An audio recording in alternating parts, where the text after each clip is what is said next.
Boa tarde a todos e todas, sejam muito bem-vindos. A comissão organizadora solicita que mantenham microfones e câmeras desligados para a garantia da qualidade da nossa transmissão e para melhor aproveitamento deste encontro. Solicitamos ainda que não interrompam a gravação, não se preocupem, vocês não estarão sendo filmados. Apenas aqueles que tomem a palavra serão filmados. Nos sentimos muito felizes com a presença de vocês.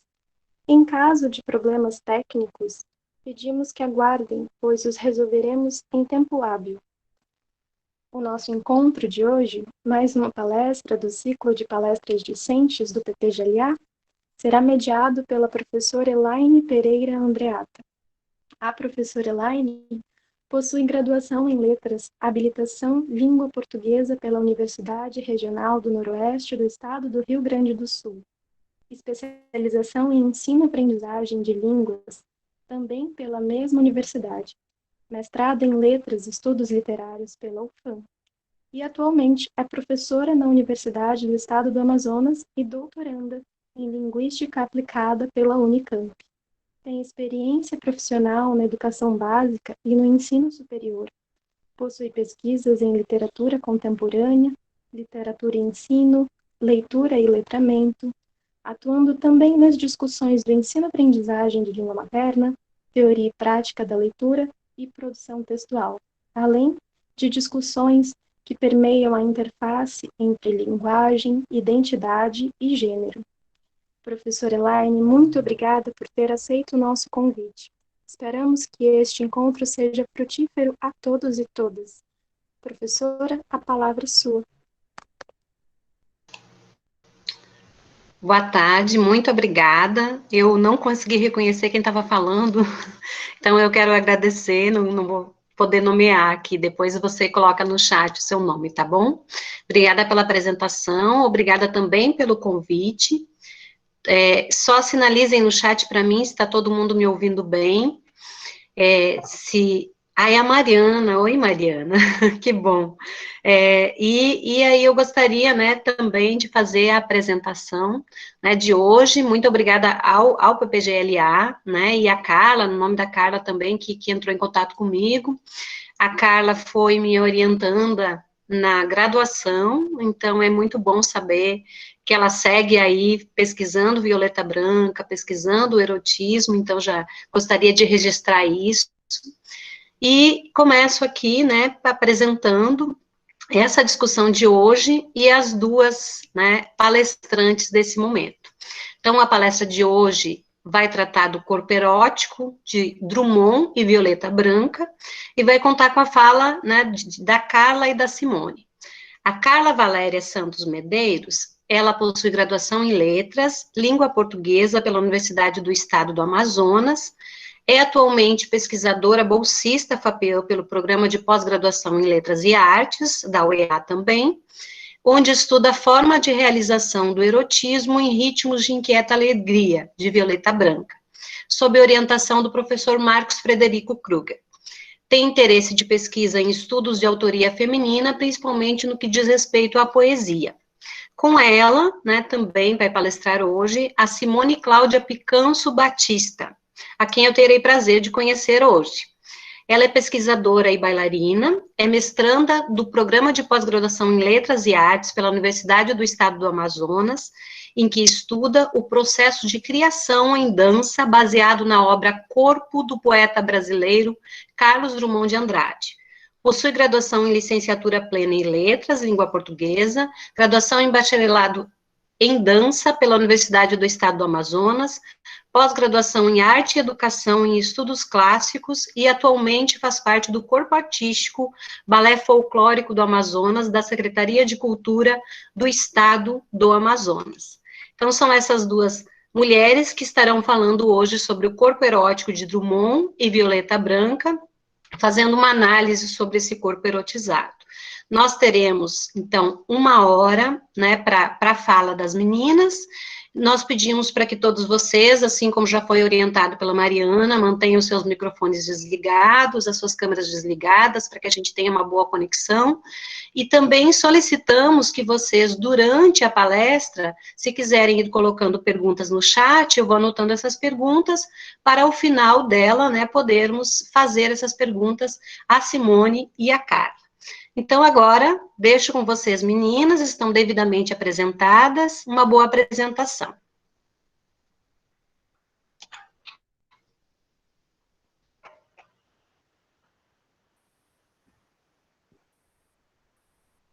Boa tarde. Então, obrigada. Primeiramente, eu vou agradecer a professora Elaine por ter aceito o convite, mais uma vez. E a gente vai começar explicando um pouquinho da estrutura. A gente vai fazer da seguinte forma: para chegar na análise dos poemas, antes a gente vai fazer um estudo do corpo, das concepções do corpo, e depois do erotismo. Em seguida, a gente parte para a análise dos poemas. E aí, por fim, a gente vai mostrar para vocês como foi o nosso experimento coreográfico, que a gente utilizou como fonte de inspiração os poemas que foram analisados. Para essas concepções, para esse estudo, a gente utilizou alguns teóricos que a gente vai mostrar aqui para vocês, que foram bem importantes para a nossa pesquisa. O primeiro deles... A gente queria só salientar que, uma vez que a palestra foi construída em conjunto mesmo, toda a palestra foi construída, todo o pensamento teórico foi construído em conjunto, a gente optou por, durante a palestra, manter ambos os microfones e câmeras ligadas, para não ficar uma separação, a Simone falar, eu falar, então não achem estranho, não estranhem se a gente falar juntas ou... completar o pensamento da outra, certo, Simone? Certo. Então, daí para a nossa análise, a gente vai utilizar alguns estudiosos que foram bem importantes para a nossa análise. O primeiro deles é o Georges Bataille, que ele se falar de erotismo, tem que se falar de Georges Bataille, né? Ele é referência para esse estudo. E aí a gente vai trazer algumas concepções que ele aborda nessa obra, o erotismo. O segundo é o Francisco Alberoni, em que ele vai tratar o erotismo entre duas nuances, que é a percepção masculina e feminina. Em seguida, a gente vai fazer o estudo, vai abordar também o estudo da obra A Sociologia do Corpo, de David Le Breton. Aí, nesse estudo dessa obra, a gente vai utilizar a abordagem da construção social como concepção de corpo. E a Lúcia Castelo Branco, que ela trabalha o que é o erotismo, e bem didaticamente ela vai mostrando até a parte histórica e trazendo alguns outros autores que trabalham esse ponto. A Lúcia, ela é bem didática, né? Até por causa de como né? Chama Coleção Primeiros Passos. Então, quando a gente vai ter um primeiro contato com o conceito de erotismo, a Lúcia me ajudou muito, porque ela une, inclusive, o Bataille, Freud, fala das primeiras obras, o erotismo na literatura, etc. E é muito, muito legal mesmo. Eu recomendo para qualquer pessoa que tenha interesse em estudar o erotismo, dar uma olhadinha nesse livro da Lúcia Castelo Branco. Ela não deixa nenhuma dúvida, ela deixa bem claro o que é, como é que as concepções. Aí, né, o texto da Lou Salomé, chamou Erotismo, seguido de reflexões sobre o poema do amor. É um texto, inclusive, que precede o texto do Bataille. E é interessante a gente ter colocado ele aqui, porque o que o David Le Breton faz com o corpo, ela faz com o erotismo nesse texto. Então, eles conversam de uma forma muito interessante. E aí, como a Simone falou, quando a gente vai unir, né, as noções de corpo, a noção de erotismo, aos conceitos de erotismo, para compreender, então, um corpo erotizado, a gente achou primordial colocar aqui esse texto. E aí o Corpo Educado, de Guacira Lopes Louro, de organização de Guacira Lopes Louro, na verdade, no qual ela vai falar um pouco sobre como a gente apreende a nossa sexualidade dentro da sociedade mesmo. Então, é mais um texto para conversar com tudo que o David Le Breton vem falando e com a forma como a gente escolheu tratar o erotismo a partir de Bataille, de Lou Salomé e de Lúcia Castelo Branco. E aí, para o estudo da poesia de Drummond, a gente traz a Rita de Cássia, que ela trabalha com poemas eróticos de Drummond. Em específico, nessa obra, ela traz uma análise da obra O Amor Natural, né, que é uma obra póstuma dele, que vem tratar de poemas eróticos e que ajudou nessa nossa análise. O próximo é do Afonso Santana, que, se falar de Drummond, ele é referência, né, na análise da poesia drummondiana. E aí, para analisar a Violeta Branca, eu sempre digo isso, talvez os meus colegas de mestrado já estejam até um pouco cansados de me ouvir falar. Não dá para falar de Violeta Branca sem falar de A Sensibilidade dos Punhais, né? Essa obra é do professor Marcos Frederico, que é meu orientador, na qual ele analisa a figura do mar em 3 poetas, e a primeira delas, Violeta Branca. Inclusive, ele fala um pouco também sobre o erotismo, a relação dela do eu lírico com o Marujo, etc. Então, foi muito importante a gente pensar ele aqui. Eu queria frisar também que esses são os principais teóricos, né? A gente utilizou outros, mas aí a gente quis colocar dessa forma só para ficar mais claro, né, Simone? Porque às vezes nas referências lá a gente não dá tanta atenção, não vê com tanto lá no fim, deixa para o fim, não fica tão claro. Talvez a gente pensou que dessa forma, trazendo as principais obras, fosse ficar um pouquinho mais claro mesmo, né? Certo?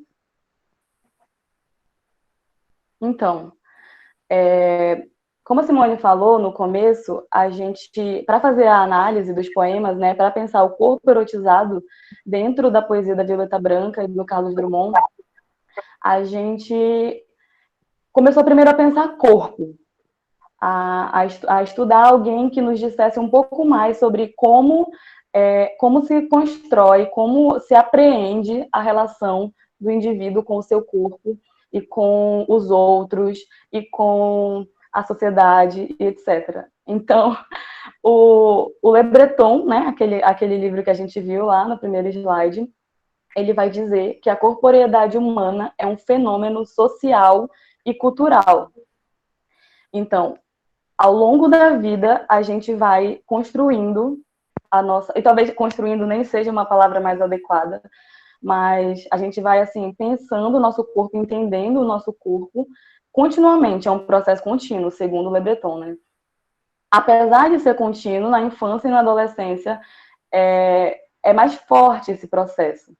Então, a criança, ela começa a se identificar ali dentro do seu grupo de pertencimento, no círculo social em que ela está inserida. E aí ele vai falar de uma educação recebida. Ela une os aspectos da educação recebida dentro desse círculo. E aí é importante frisar também que ele não fala apenas de uma educação recebida diretamente, mas que tudo que é apreendido indiretamente também vai ter muita influência sobre a forma como essa criança, esse indivíduo vai entender o seu corpo, e isso aliado à identificação pessoal, né, de cada pessoa, com o que a pessoa se identifica mais, se aproxima mais dentro do seu círculo. E por ser um processo contínuo também, ao unir essas duas coisas, esses dois elementos aí, é mutável, é contínuo e é mutável também, né, segundo o Le Breton.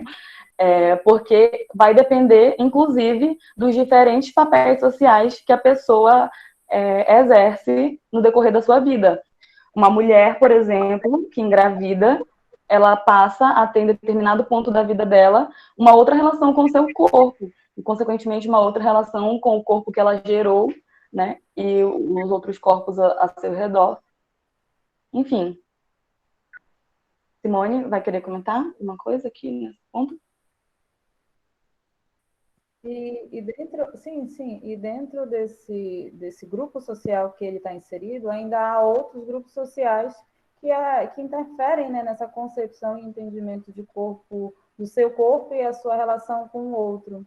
A exemplo disso é que a gente, numa sociedade, e há esses outros grupos, e essas concepções de corpo vão mudando, né? A exemplo disso é a dança. A gente está inserido num grupo social em que há um estereótipo de corpo, uma visão de corpo diferente de outros grupos e da própria sociedade de um modo geral, né? A gente tenta se adaptar a essa concepção e a esse entendimento de corpo.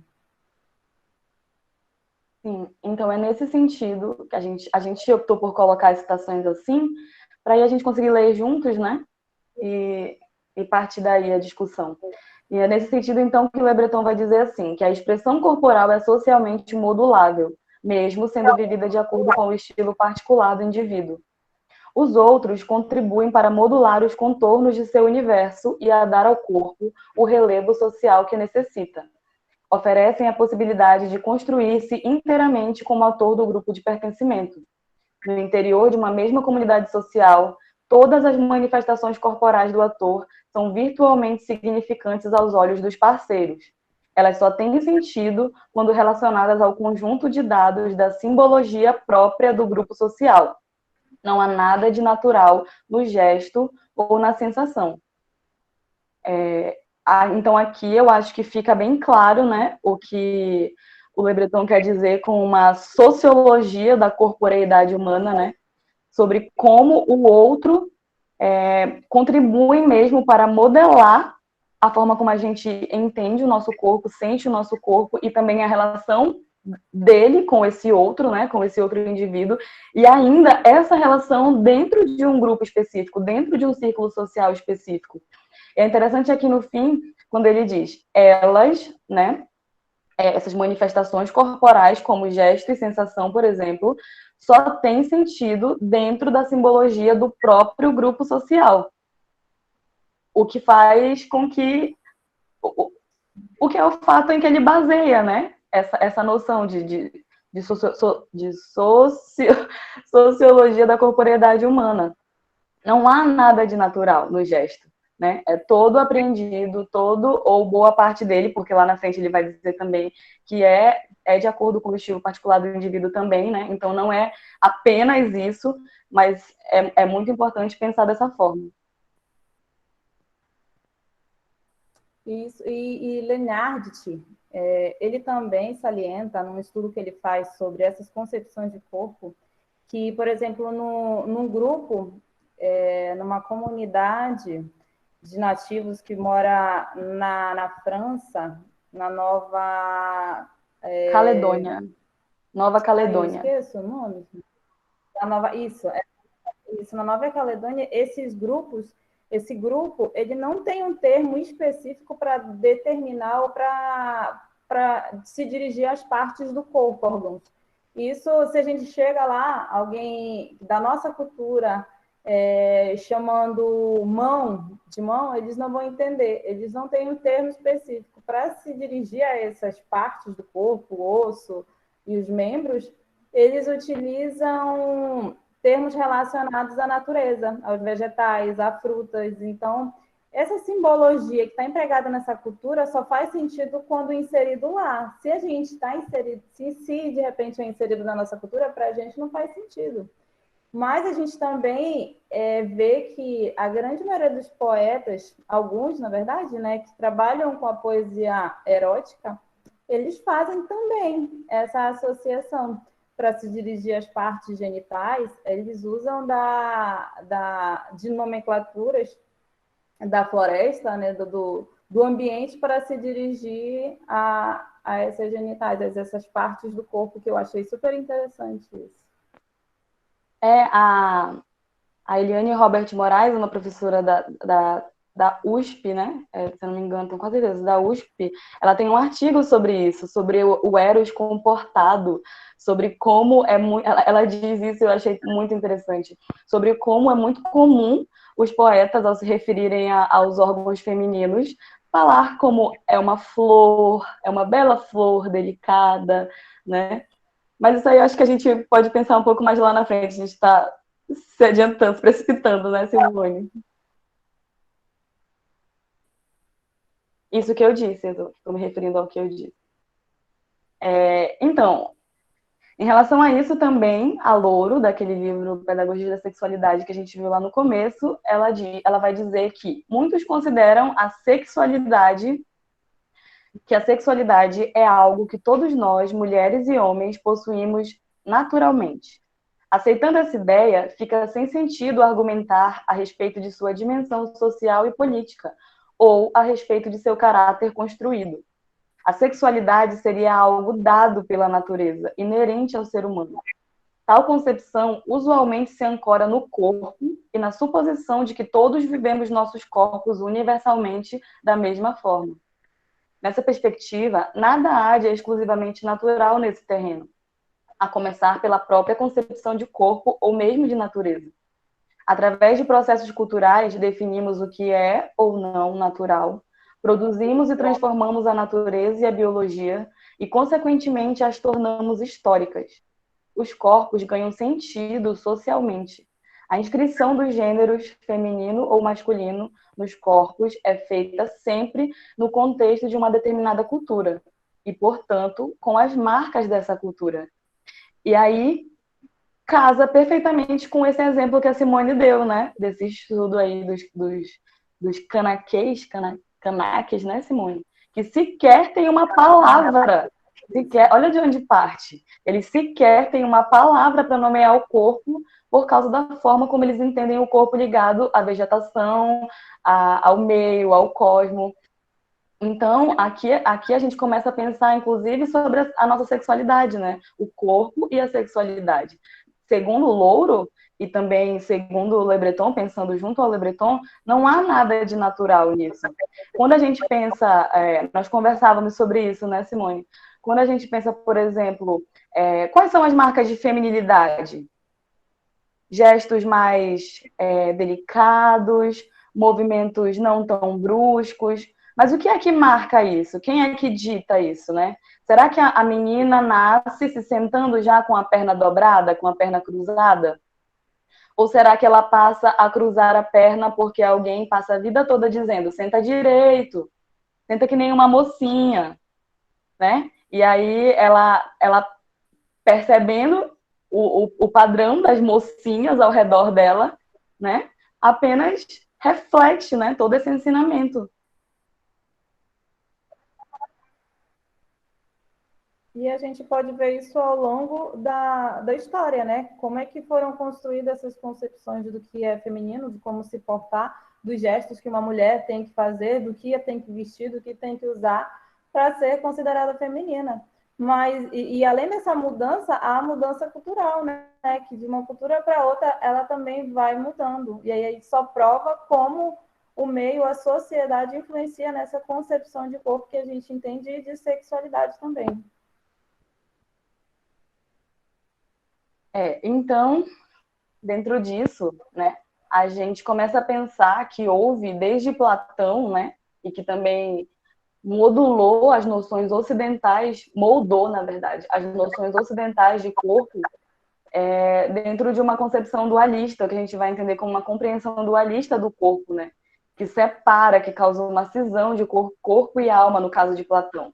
Porque para Platão o corpo era apenas o túmulo da alma, né?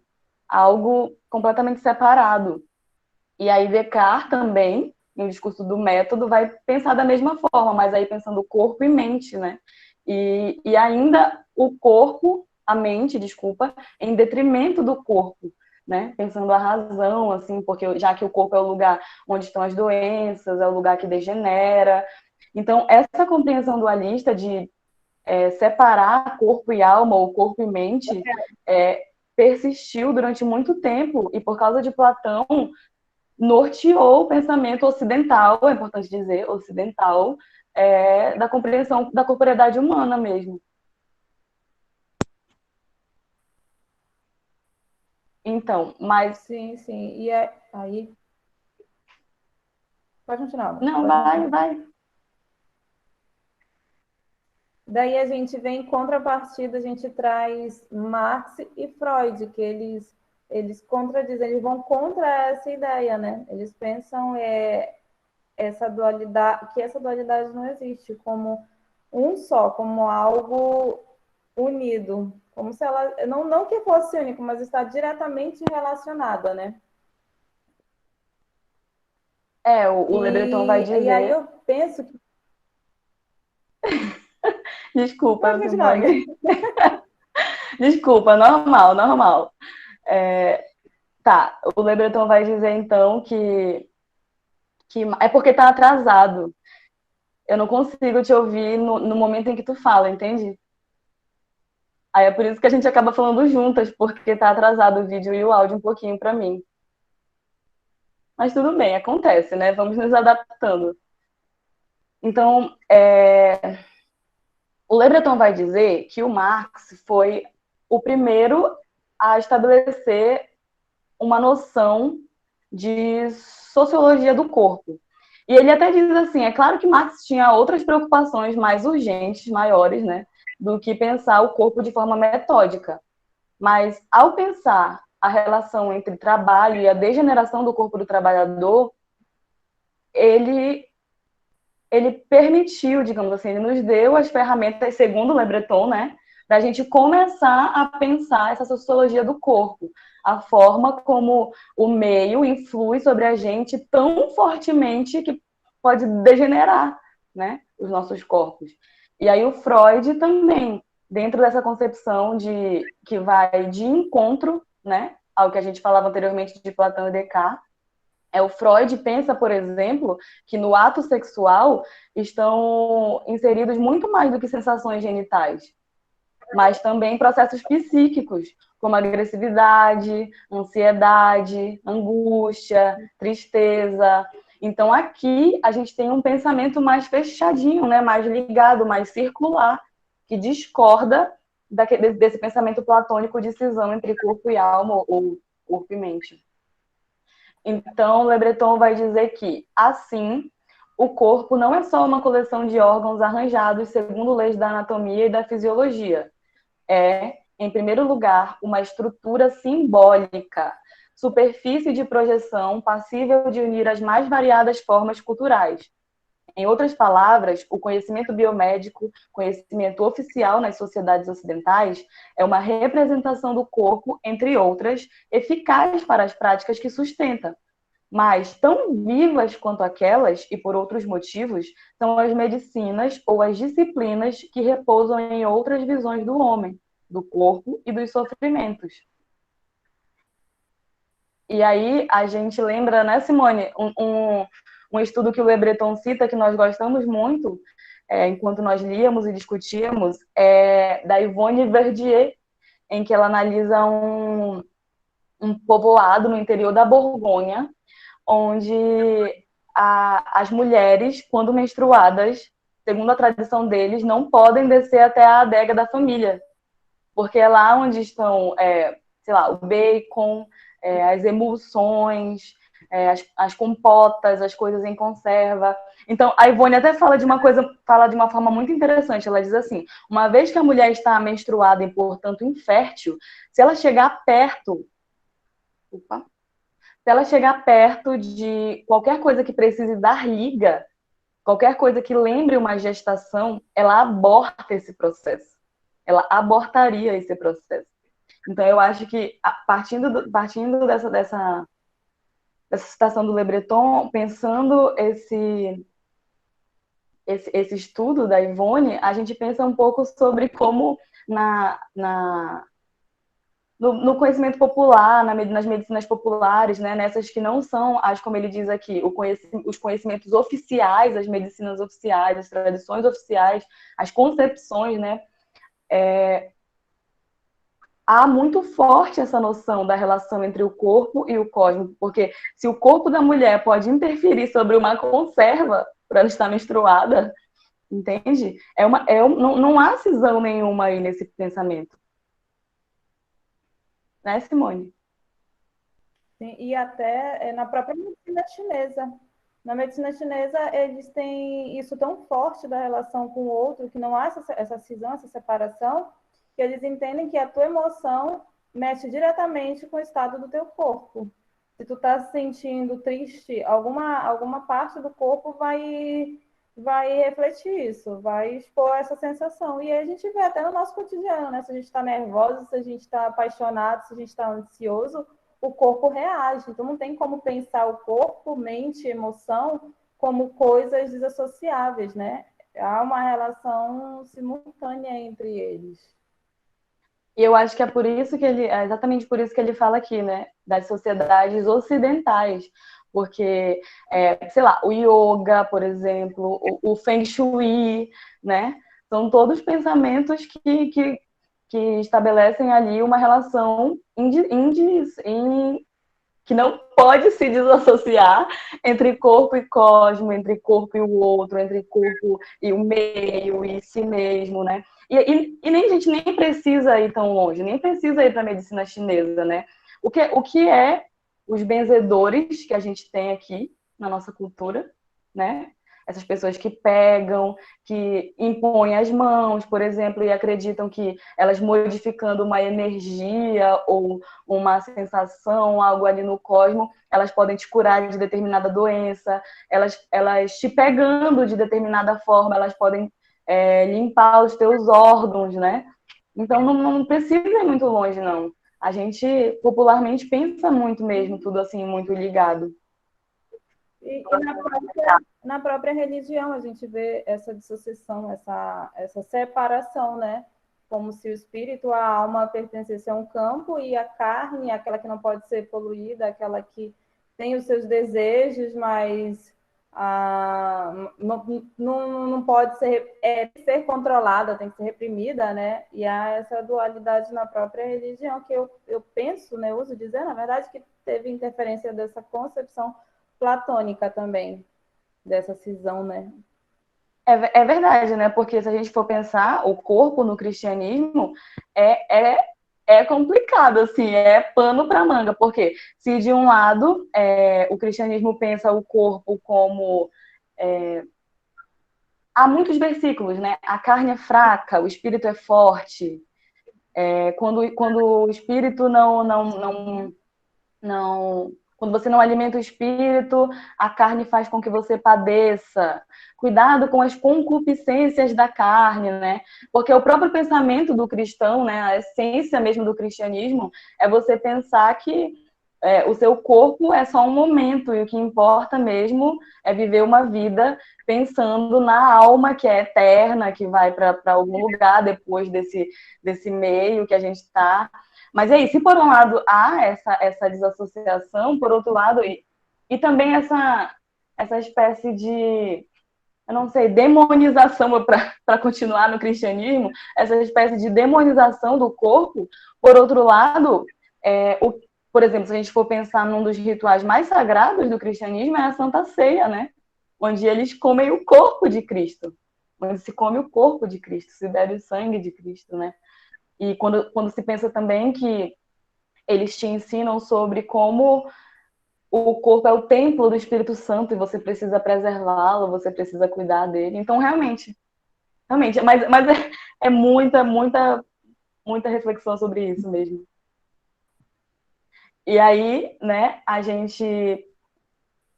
a gente chega num ponto interessante, porque é a principal crítica do Le Breton no livro dele. Ele vai dizer que a individualidade moderna, a forma como o indivíduo moderno se relaciona com o seu corpo, causou o que ele vai chamar de a tripla cisão, que foi uma separação entre o que eu compreendo de corporeidade, o que eu compreendo do meu corpo com o cosmo, com o meio, né? Com o universo, com o lugar onde eu estou, com o outro, e aí a gente pensa muito em sociedade, né? E também ao que nos cabe aqui a nossa análise ao outro mesmo no processo erótico, ali, uma relação, né? E si mesmo, e uma relação consigo mesmo, que é exatamente aquela visão platônica lá que a gente falava anteriormente. Então, o Le Breton vem para criticar, né? Ele vem para dizer que, na verdade, através dessa crítica, ele quer dizer que o corpo está estritamente ligado a esses três polos, que é indissociável tudo isso. Né, Simone? Sim, sim, sim. E essa relação não tem como desassociar, porque as três interferem nessas concepções e interferem na própria percepção física e conceitual do corpo, né? Sim. Então ele vai dizer, moldado pelo contexto social e cultural em que o ator se insere, o corpo é o vetor semântico pelo qual a evidência da relação com o mundo é construída. Atividades perceptivas, mas também a expressão dos sentimentos, cerimoniais dos ritos de interação, conjunto de gestos e mímicas, produção da aparência, jogos sutis da sedução, técnicas do corpo, exercícios físicos, relação com a dor, com o sofrimento, etc. Antes de qualquer coisa, a existência é corporal. Né? Então, isso eu acho que resume bem o que a gente falava até aqui, né? O pensamento do Le Breton, acho que essa citação resume bem o pensamento do Le Breton sobre essa relação mesmo do contexto social, cultural, e aí quando ele fala sobre a relação com o sofrimento, a gente consegue pensar também um pouco do Freud lá, os processos psíquicos que estão dentro da nossa sexualidade, dentro da nossa relação com o corpo, a forma como a gente deseja, como a gente sente prazer, entende? E aí ele fala, né, de jogos sutis de sedução, produção da aparência, conjunção de gestos, técnicas do corpo, né? Então, por exemplo, a tecnologia atualmente, e aí o Jesus Antônio Durigan, em Erotismo e Literatura, vai falar um pouco sobre isso, sobre como, quando o capitalismo, como as sociedades capitalistas tornaram o sexo um lucro, e aí alguma coisa lucrativa, e começaram a aparecer manuais de como ser uma mulher sensual. E é engraçado que essas revistas eram principalmente voltadas ao público feminino, né? Ele vai dizer, o Durigan, como ser sensual, como fazer para... o que você precisa fazer para ter uma relação mais prazerosa, para dar mais prazer para o seu parceiro. Então, ele vai dizer que tudo isso foi mais do que moldando, foi deformando a forma como a gente sente prazer, a forma como a gente entende o nosso corpo, a forma como a gente goza, né? Tudo interfere. Até o meio social interfere em como e onde, o porquê a gente vai fazer aquilo, né? Proíbe certas coisas que não se pode fazer, e aí a gente entende que aquelas proibições realmente são válidas e que é algo natural, né? E que, na verdade, é moldado pela sociedade, mas que se entende como ser natural, né? E que é tudo muito determinado, né? Pela sociedade. E aí é quando a gente começa a pensar um pouco mais esse corpo dentro do erotismo, né? Porque a gente quis juntar duas citações, uma do Le Breton e uma do Bataille, que a gente vai ver daqui a pouco, depois dessa, logo em seguida dessa, porque ele diz assim: já que o corpo é lugar de rompimento da diferenciação individual, supõe-se que possua a prerrogativa da possível reconciliação. E aí a gente precisa pensar, né? Eu preciso deixar claro aqui que ele está fazendo uma crítica, né? Ele está dizendo que é esse o pensamento que impera nessa sociedade individualizada. Nessa sociedade individualizada, o corpo é um lugar de rompimento, de diferenciação individual. Mas aí ele vai dizer, supõe-se então que se é um lugar de rompimento, possui também a prerrogativa de uma possível reconciliação. Procura-se o segredo perdido do corpo, torná-lo não um lugar de exclusão, mas o da inclusão, que não seja mais o que interrompe, distinguindo o indivíduo e separando dos outros, mas o conector que o une aos outros. E aí, a gente quis colocar uma citação do Bataille logo depois, e vocês vão entender, eu vou ler para vocês aqui, ó. Ele diz assim, o Bataille vai dizer assim: a reprodução coloca em jogo seres descontínuos. Cada ser é distinto de todos os outros. Seu nascimento, sua morte e os acontecimentos de sua vida podem ter para os outros certo interesse, mas ele é o único diretamente interessado. Só ele nasce, só ele morre. Entre um ser e outro há um abismo, uma descontinuidade. Esse abismo situa-se, por exemplo, entre vocês, que me escutam, e eu, que lhes falo. Tentamos nos comunicar, mas nenhuma comunicação entre nós poderá suprir uma primeira diferença. Se vocês morrerem, não sou eu que morro. Nós somos, vocês e eu, seres descontínuos. Então, nesse sentido do que Bataille fala, não há como negar que o corpo, nesse sentido, eu quero frisar isso, nesse sentido, nessa concepção batalhana, especificamente no que ele está dizendo nessa citação, é um lugar de rompimento. Então, seria também um lugar de reconciliação na sua relação com o outro. Então, o corpo erotizado, dentro dessa perspectiva, unindo o que Le Breton falou, o que Bataille falou, é um lugar de possível reconciliação. Ele é o segredo do corpo, né? De acordo com o que a gente quer falar aqui. E aí a gente começa a pensar o erotismo, porque para Bataille, né, e de novo, toda a nossa concepção de erotismo parte principalmente do Bataille. A gente fala de erotismo aqui baseado completamente nele, porque ele vai dizer... porque é um consenso, na verdade, de que o erotismo é um conceito fugaz, né? Quando a gente começa a estudar o erotismo, quanto mais você lê, mais você percebe que os teóricos concordam com isso, que o erotismo é um conceito fugaz. Mas aí Bataille vai dizer, então, que o erotismo é uma busca psicológica, que a atividade sexual humana, ela não assim, necessariamente erótica. É isso que ele vai dizer. A atividade sexual humana não é necessariamente erótica. Ela só vai ser erótica quando houver uma busca psicológica por trás dela. Por quê?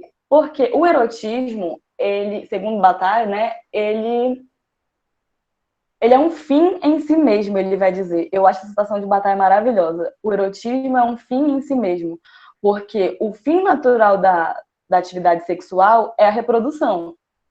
Mas o erotismo nega isso, né? Ele não há ali uma preocupação com a prole, com crianças ou outras coisas. Então, o Bataille vai dizer que ele vai dizer isso, vai afirmar isso, né? Que o erotismo foge desse fim comum da reprodução, mas que a reprodução é um ponto-chave do erotismo, porque ela coloca em evidência a nossa descontinuidade, a descontinuidade dos seres. Quando ele está falando sobre aquilo, ele vai nessa linha de pensamento e ele diz assim que há um abismo entre nós, entre todos nós, mas que a gente sente um fascínio vertiginoso por ele. O que a gente pode fazer é olhar ao mesmo tempo para ele e se fascinar com aquilo. Então, no processo erótico, né, quando a gente pensa essa descontinuidade do ser de Bataille, é como se você ansiasse por um alargamento da sua descontinuidade. Não é uma procura, não é uma possibilidade de continuidade infinita, porque o outro ser também é descontínuo. Mas quando dois seres descontínuos se unem, há um alargamento da descontinuidade. E é isso, né? É isso que o Bataille vai dizer que é a maior mola propulsora do erotismo, né? Que vai nos atrair, que vai nos fascinar ao ato erótico, essas questões de morte, de vida, de angústia. Então, o erotismo para Bataille vai estar sempre ligado a questões que o extrapolam, né? E a Lou Salomé vai falar um pouco sobre isso também, sobre como o erotismo ele expande os seus domínios para onde não deveria, digamos assim. Ele caminha por domínios que não são seus, né? E para ficar um pouco mais claro, eu acho que a gente pode ler a citação aqui, que o Bataille vai dizer assim: a atividade sexual de reprodução é comum aos animais sexuados e aos homens, mas, aparentemente, apenas os homens fizeram de sua atividade sexual uma atividade erótica, ou seja, uma busca psicológica independente do fim natural dado na reprodução e no cuidado com os filhos. É preciso, então, segundo Lou Salomé, considerar o erotismo como um caso particular no seio das relações fisiológicas, psíquicas, sociais, e não de um modo tão independente e isolado como muitas vezes se faz. mas é preciso ter igualmente em conta que ele religa, uma vez mais, essas três espécies de relações entre si, fundindo-as numa só e delas fazendo o seu problema. Então, se vocês me permitem, eu vou voltar aqui rapidinho nesse slide, que é basicamente isso. Eu acho que essa imagem, ela dá uma ideia muito legal do que a gente está falando aqui, sabe? O erotismo funde, então. Quando a gente pensa as concepções de corpo de Le Breton e une ao pensamento de erotismo do Bataille, é isso que acontece. O corpo erotizado, então, o erotismo em si e logo o corpo erotizado, ele une essas três coisas. E mais do que isso, segundo Salomé, ele as funde, né? Então, para que isso aconteça, Bataille vai dizer que é necessário, dentro do processo erótico, uma entrega voluntária e consciente.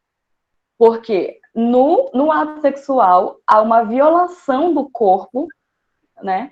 Que você precisa, para ser pelo menos, né? Você precisa se entregar voluntariamente a ela. E aí, quando a gente pensa lá no que Freud falou sobre os processos psíquicos estarem presentes na atividade erótica, a gente não fala só em sentimentos bons, em sentimentos leves, em alegria, felicidade, suavidade, calmaria.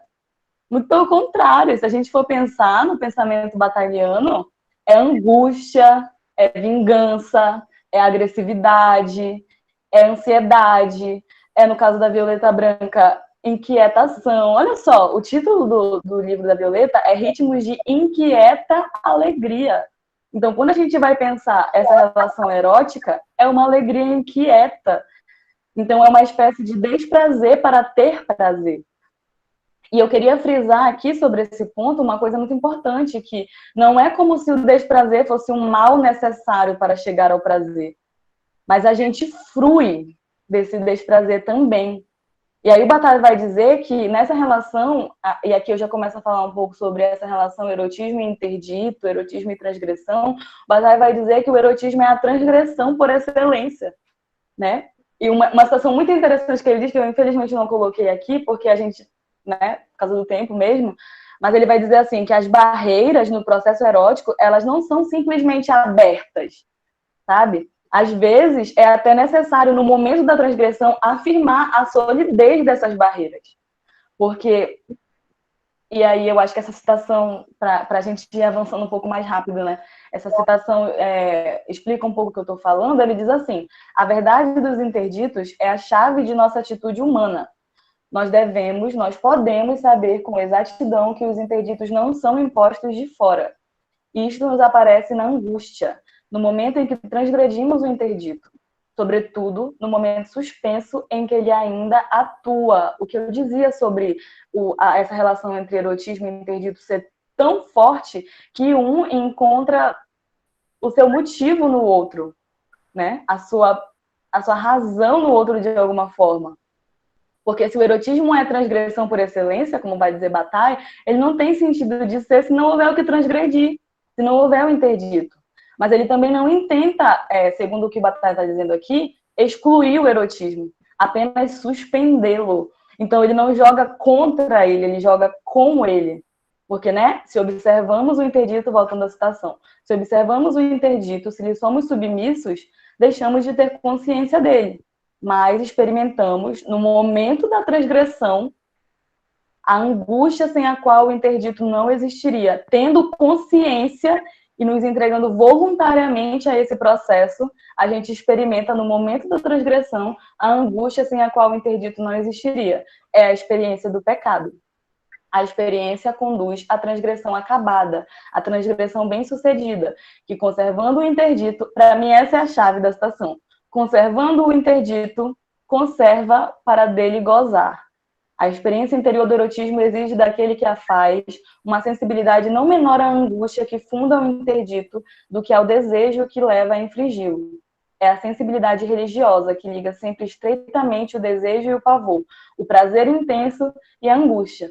Então, um pouco do que a gente falava, né? Desprazer para ter prazer. Suspender o interdito e jogar com esses processos psíquicos que ele vai falar aqui, né, de angústia que a gente experimenta no momento da transgressão, é um dos pontos chaves do erotismo, de acordo com o pensamento do Bataille, né, se a gente quer considerar o erotismo dentro do pensamento do Bataille, o erotismo como transgressão por excelência.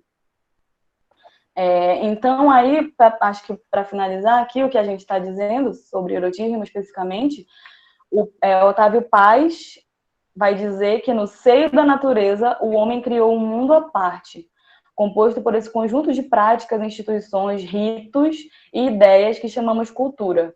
Em sua raiz, o erotismo é sexo, natureza. Por ser uma criação e por suas funções na sociedade, é cultura. Uma das finalidades do erotismo é domar o sexo e inseri-lo em sociedade. Sem sexo, não há sociedade, pois não há procriação. Mas o sexo também ameaça a sociedade como o Deus Pan, é criação e destruição. E aí eu coloquei essa citação do Paz para pensar também que, sim, uma das finalidades do erotismo é domar o sexo e inseri-lo em sociedade. Eu não estou discordando de Otávio Paz não, tá, gente? Por favor. Mas eu queria só pensar sobre como o erotismo ele conserva ainda essa característica ameaçadora à sociedade. E por isso ele foi tão interditado, entende? Na literatura. Nossa, se eu fosse começar a falar aqui sobre literatura erótica, sobre os interditos em cima da literatura erótica, ia dar mais 3 palestras, eu acho. Então, passando aqui, é que a gente pensa, então, sobre o corpo erotizado, né, Simone? Aí, tu quer ler esse slide, Simone? Pode ser, amor. E aí, dentro de todas essas concepções do corpo erótico e do erotismo, de Le Breton e de Bataille, a gente resumiu, eu acho que essa citação de Zuck resume bem todas essas concepções. E aí ela diz que o corpo erótico é o lugar onde se manifestam o desejo e o prazer, o lugar implicado de relações de poder, de coerção, regulamentação e controle desenvolvido pelo dispositivo da sexualidade. O lugar que recebe inscrições identitárias e sociais que modelam a vivência erótica. O lugar fundamental sob o qual as práticas eróticas operam. O lugar composto polifonicamente por fantasias, fetiches e simbolizações. O lugar que é tanto fonte de culpa, vergonha, dor, como de gozo e prazer. O lugar que, mesmo silenciado, comunica exaustivamente as ressonâncias do erotismo e do dispositivo da sexualidade. Eu acho que ela resume bem o que a gente vai utilizar como concepção do corpo erotizado, que a gente vai analisar os poemas. Acho que é o próximo slide. Aí a gente começa a análise, né? E aí, antes de começar a análise, eu sei que muitos de vocês já são da área, né? Então já conhecem do Drummond um pouco. Então, eu vou fazer uma breve apresentação dele, da história dele, para a gente entender e ver e dar o exemplo para vocês de todas essas concepções, essas construções que a gente fez do que seria esse corpo erótico e a gente vai ver nos poemas. Então, próximo slide, Carlinha. Carlos Drummond, ele nasce em 1902 na cidade de Itabira, interior de Minas Gerais. Ele foi criado pelos pais, né, a dona Júlia e o seu Carlos de Paula. Eles eram donos de fazenda, ele é de classe média, né? E ele passa boa parte da juventude dele, da infância dele lá, e na juventude ele viaja, vai estudar fora, ele passa pela escola dos jesuítas em Nova Friburgo, e lá ele acaba tendo uma desavença com o professor de língua portuguesa e é expulso da escola. Aí ele volta para Belo Horizonte e estuda lá. E lá ele conhece várias pessoas, uma dessas pessoas, vários autores e grandes amigos que ele fez lá, né? E uma delas é o Gustavo Capanema, que teve muita influência na vida política dele, né? Porque a convite dele, ele foi trabalhar no gabinete do Ministério da Educação, no Rio de Janeiro. E isso acontece em 1904, esse convite, né? E aí ele casa com uma única mulher, Dolores Dutra, com ela ele tem 2 filhos, o Carlos e a Maria Julieta. Só que o Carlos ele morre 30 minutos depois do nascimento, né? E então só fica com a Maria Julieta. Antes da morte dele, em 1987, ele publica a obra Corpo, que é objeto de estudo, de análise para esse estudo. Em 1987, ele morre 12 dias depois da morte da filha dele, de insuficiência respiratória. E ele já estava tendo problemas com o coração, e aí eu acho que o coração não resistiu à perda da filha, né? Pode passar, amiga. Quando o corpo é inserido na obra dele, né? Principalmente logo em 1930, quando ele publica alguma poesia, o Afonso Santana ele diz que o corpo que ele insere, na verdade, é um corpo que se assemelha a desenho animado, porque ele vê que as pernas, os olhos, as descrições nos poemas de pernas e olhos tem ritmos cômicos, não há uma complexidade nesse corpo inserido. Só na publicação de Sentimento de Mundo, em 1940, já que Afonso Santana consegue ver uma complexidade mais social, né, desse corpo. Em Pintor de Mulher, quando ele publica, 3 anos antes da morte dele, eu acho interessante falar porque ele dá uma entrevista falando sobre essa obra. E aí a gente não colocou porque ele ficou preocupado com o tempo.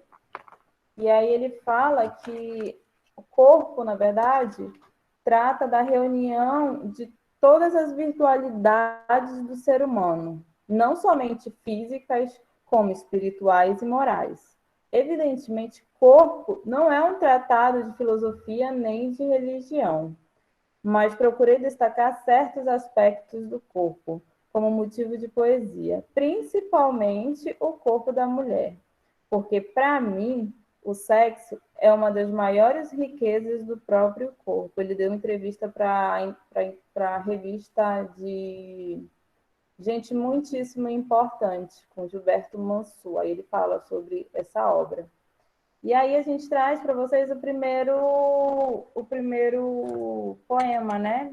E a gente vê que o objeto de desejo dele, que segundo Bataille, esse objeto de desejo é construído conforme os seus interesses e seus gostos pessoais, né? Então vai variar.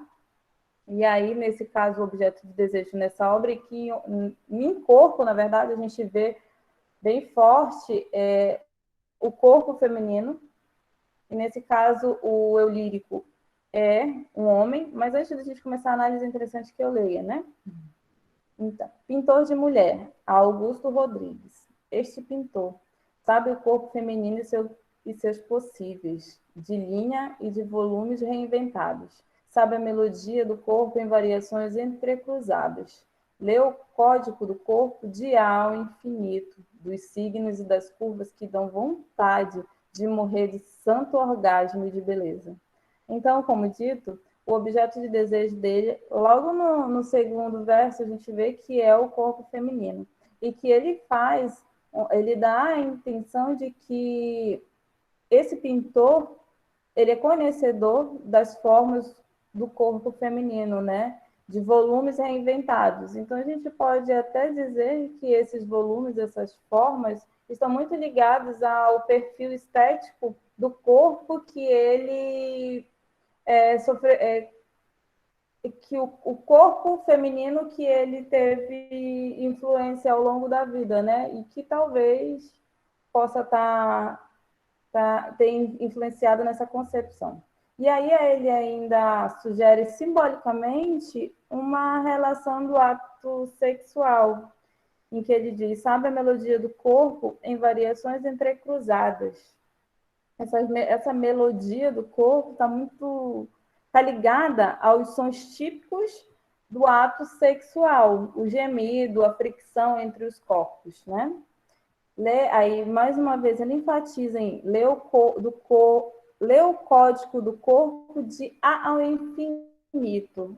é o pintor conhecedor das formas femininas, das curvas que dão vontade de morrer de santo orgasmo. O corpo feminino como provocador, né, dessa vontade de saciar e de realização do coito, né? E aí a gente vê a hipérbole, né, de morrer de tanto orgasmo, de santo orgasmo, e a sacratização da realização do coito, né? E aí a gente também pode ver a descontinuidade que o Bataille fala lá na frente, né? Dos corpos. Pode passar a Carlinha. Então, a gente vai... Aqui a gente só pontuou os pontos específicos onde a gente conseguiu detectar mais enfaticamente essas coisas que eu já comentei, esses aspectos que eu comentei anteriormente, né? Que é o corpo feminino como objeto de desejo e o ato sexual no verso anterior. Pode acelerar, amiga, porque senão não vai dar tempo. Aí a gente parte para a análise de as contradições do corpo. Meu corpo não é meu corpo, é a ilusão de outro ser. Sabe a arte de esconder-me, e é de modo sagaz que a mim, de mim ele oculta. Meu corpo, não meu agente, meu envelope selado, meu revólver de assustar, tornou-se meu carcereiro. Me sabe mais que me sei. Meu corpo apaga a lembrança que eu tinha de minha mente, inocula-me seu patos, me ataca, fere e condena por crimes não cometidos. O seu ardil mais diabólico está em fazer-se doente. Joga-me o peso dos males que ele me tece a cada instante, que me passa em revulsão. Meu corpo inventou a dor a fim de torná-la interna, integrante do meu id, ofuscadora da luz, que aí tentava espalhar-te. Outra vez se diverte sem que eu saiba o que deseje, e nesse prazer maligno que suas células impregnadas do meu mutismo escarnece. Meu corpo ordena que eu saia em busca do que não quero, e me nega ao se afirmar como senhor do meu eu, convertido em cão servil. Meu prazer mais refinado não sou eu quem vai senti-lo, é ele por mim, rapaz, e dá mastigados restos à minha fome absoluta. Se tento dele afastar-me, por abstração ignorá-lo, volta a mim com todo o peso de sua carne poluída, seu tédio, seu desconforto. Quero romper com meu corpo, quero enfrentá-lo, acusá-lo por abolir minha essência, mas ele sequer me escuta. Ele vai pelo rumo oposto. Já premido por seu pulso de inquebrantável rigor, não sou mais quem Dante era. Com volúpia dirigida, saio a bailar com meu corpo. Aqui a gente vê mais claramente toda aquela discussão sobre a dualidade de Platão. Ele, desde o início do poema, ele traça essa dualidade do corpo, o ele, e o eu, a essência, que ele diz aqui nessa penúltima estrofe, a sua essência, né, que seria o seu espírito. Há esse conflito do início ao fim. E eu acho que mais enfaticamente fica nessa estrofe, fica mais claro esse conflito quando ele diz: meu prazer mais refinado não sou eu quem vai sentir o eu essência, mas sim o corpo dele, como se não, até o prazer são coisas que o corpo sente, a essência não, né? Ele separa, ele faz essa cisão e deixa bem evidente aqui. E ele por mim, rapaz, ele o corpo, não o eu essência, né? E dá mastigados restos à minha fome absoluta.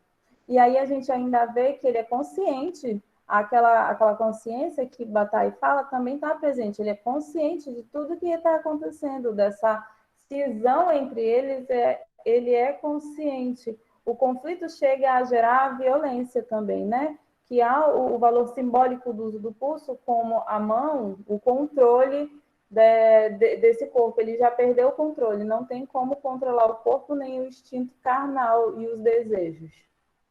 Aí a gente pode organizar também esse poema em dois polos, né? O polo de afirmação e o de negação. De afirmação, nesse caso, é o ele, que é o corpo, e o de negação, a essência, o eu. E aí, a gente colocou o negrito para enfatizar, não, né? Não, nesse não, amiga. Não. Mas tem palavras que dão a entender esses dois polos de negação, que é logo lá no primeiro poema, sagaz, aí tem o rapaz, o revólver de assustar, todos esses elementos estão direcionados à afirmação desse ele, desse corpo, né?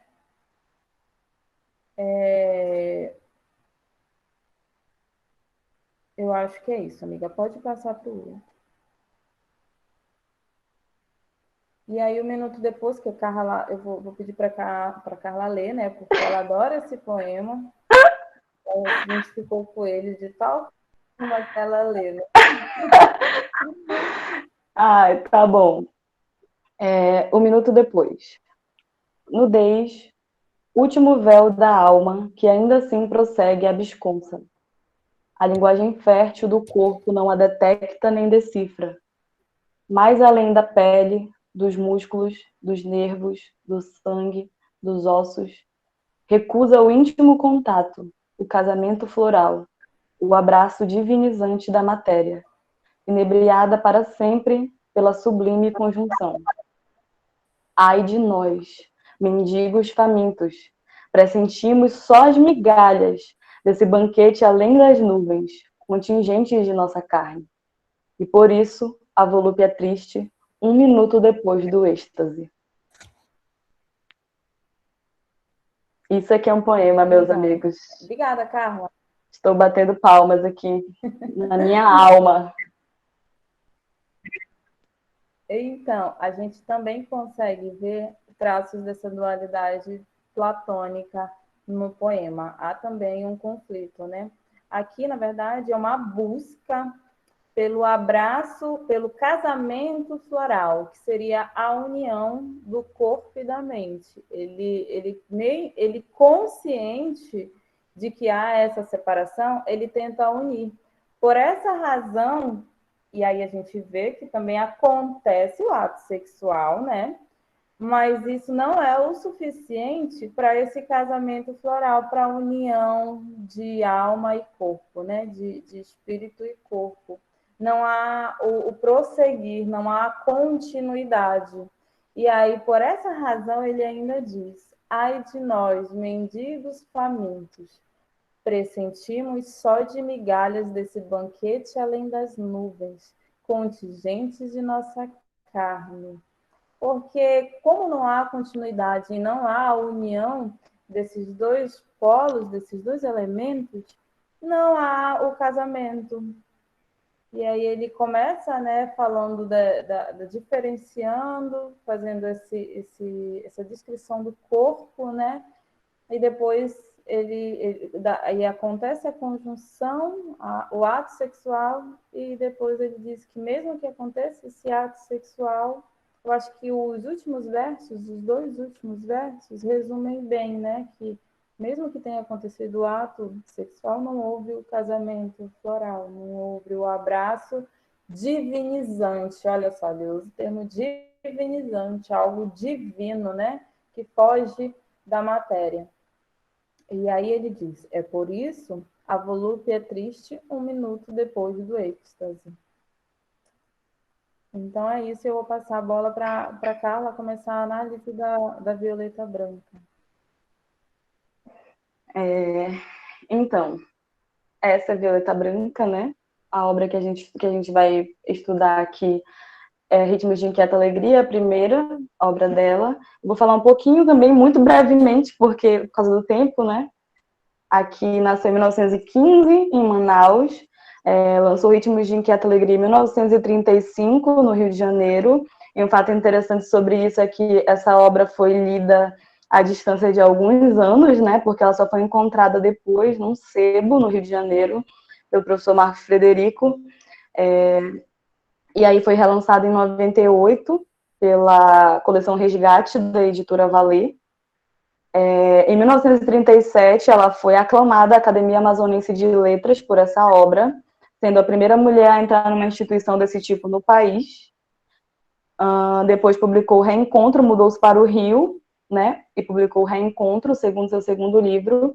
Há ainda um livro que ela escreveu, eu não vou lembrar, eu não vou lembrar o nome do outro autor, mas ela escreveu com uma outra pessoa que chama Concerto a Quatro Mãos, que inclusive tem um exemplar dele autografado lá na Academia Amazonense de Letras, autografado por ela, né, que não está aqui, e tem no jornal alguém citando um terceiro livro de poemas que ninguém nunca soube, que ela não chegou a lançar. Então, conhecidamente, são 3 livros, né? Ritmos, Reencontro e esse Concerto a Quatro Mãos, que eu acho que só tem aquele exemplar mesmo lá na academia e que dificilmente vai sair de lá, a não ser digitalizado, né? E ela morre, então, em 2000, no Rio de Janeiro. Aí eu coloquei só algumas imagens aqui de jornais que eu achei muita coisa mesmo, tanto em jornais do Rio quanto em jornais de Manaus, sobre ela. Ela lançava poemas frequentemente. E aí, por exemplo, nessa imagem aqui, foi uma noite de leitura de poemas no Teatro Amazonas, com outras poetas. E aí a gente pode ver como ela participava, né, efetivamente do contexto literário local e do país também, né? Que a gente pode até ver aqui, por exemplo. Esse poema, Vitórias Régias, quase não sai, ele é de Ritmos, ele foi lançado aqui em 32, e nesse jornal, e depois ele compôs Ritmos de Inquieta Alegria, né? Essa segunda foto aqui, esse segundo trecho, é um pouco sobre como Ritmos de Inquieta Alegria foi recebido, né? Que a professora Elaine está dizendo aqui, Concerto a Quatro Mãos, Violeta Branca e Andrade Belo. Andrade Belo, escritor pernambucano de 1980. Obrigada, professora. Tá aí, gente. Me perdoem o lapso. Então, vai dizer assim, olha só, eu quis colocar esse trecho aqui só para a gente ver rapidamente aqui, ó. Violeta Branca é um nome já conhecido e apreciado nas letras brasileiras pelo seu belo talento. É o nome de uma poetisa ilustre pela sensibilidade artística, pela originalidade e seus poemas em cujos versos canta a música de um ritmo de inquieta beleza. Do seu formoso livro Ritmos de Inquieta Alegria, se tem ocupado toda a imprensa do país. E o senhor Rodrigo Otávio, quando saudou na Academia Brasileira de Letras a jovem poetisa, declamando-lhe os versos, consagrou-lhe expressões do mais alto destaque. No dia em que a inspirada poetisa foi agradecer essa significativa homenagem, depois da saudação com que a recebeu em sessão o senhor Afonso Celso, e depois da leitura da bela carta com que o senhor Rodrigo Otávio abre Ritmos de Inquieta Alegria, a ilustre companhia acolheu com palmas entusiásticas a presença da Violeta Branca e as palavras que lhe dedicaram os 2 ilustres acadêmicos. Então, lá em 1935, né, Violeta Branca, com 20 anos, uma mocinha, já estava presente, já estava recebendo homenagem na Academia Brasileira de Letras, né? Que a gente sabe é super fechada, né, para manter nesses termos. E esse poema aqui, Desarmonia,